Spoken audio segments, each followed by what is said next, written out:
Hey there, so this one's a factor by grouping. Um, this one is in the right order, but they don't necessarily have to be. So the next couple examples, you may need to rearrange the order of the terms to make this work.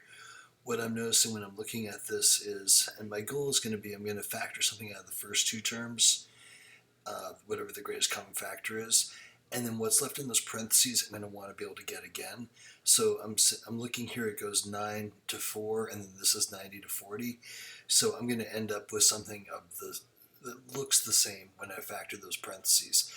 Had this been written 40 plus 90x, it wouldn't have been in the right order, so I would have had to have changed that in order to get this method to work, and I think that's probably what will happen on the next couple examples. For this one though, we can look at these first two terms, and what they would have in common is an x and a y.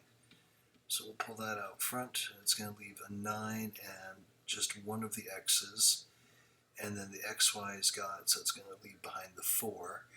I need to get another 9x plus 4 if this is going to work out, because these are going to end up being my common factor here in a second.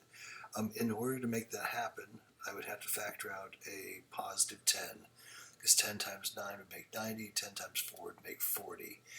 If that's not working, again, that's kind of that sign that these aren't in the right order, and you're going to have to regroup them to make it so that it comes out like this.